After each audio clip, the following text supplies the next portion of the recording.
Hello and welcome to my tutorial about C++ programming.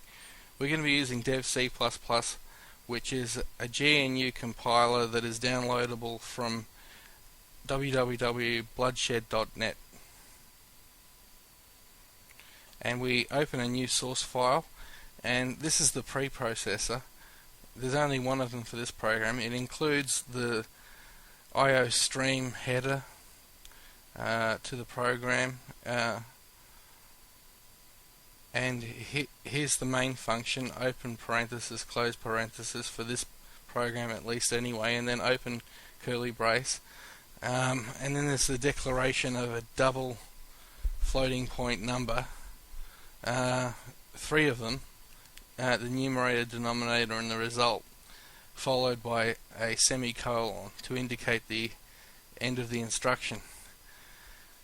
Now this is a do loop, which allows the user to make a number of calculations, and the cout statement is console out, and there's the \n indicates a new line within the delimiters, which are the quotation marks.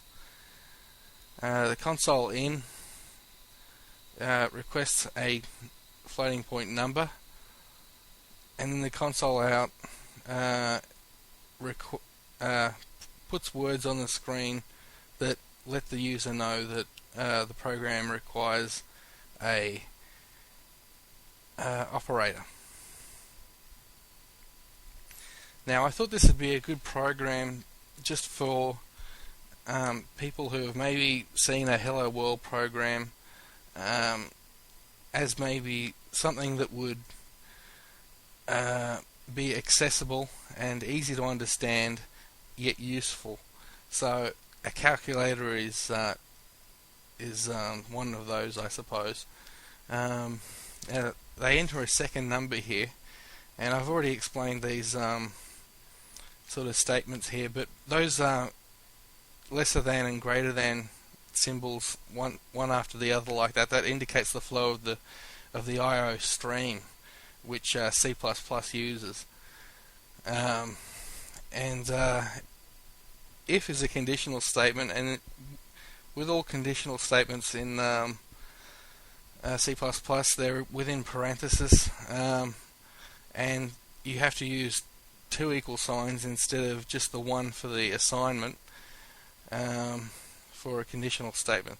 And this is calculating the result for any of the four given operators. And so, for example, if they had minus as their operator, the result would be the numerator minus the denominator.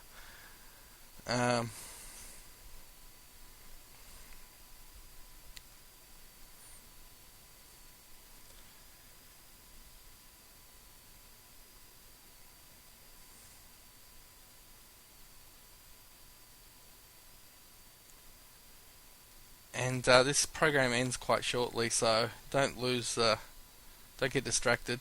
The cout, there's the result, so that puts the result on the screen for the user, and there's the end of the code block with a curly brace, and they were doing this, the whole thing, while the operator did not equal E. I said that arbitrarily just so that there would be some way of exiting the program without using the X on the upper right hand of the window. And return 0 returns the program to the operating system. So I'm going to save it as acalc .cpp, and then compile it. There's no errors but one warning, and when I run it, we'll see it working.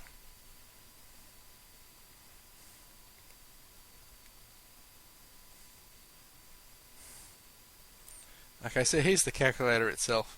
Enter a number. 2 plus 2 should equal 4, yeah.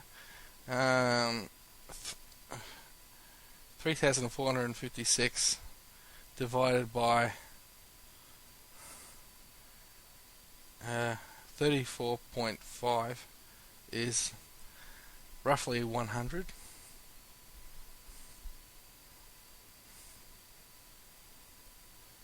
10.5, etc. Divided by 3 is that. So it may not be accurate to too many places, but it's good enough for most people's purposes, and it works. So I hope you've enjoyed my video. Thanks for listening, and don't forget to visit my website for source code.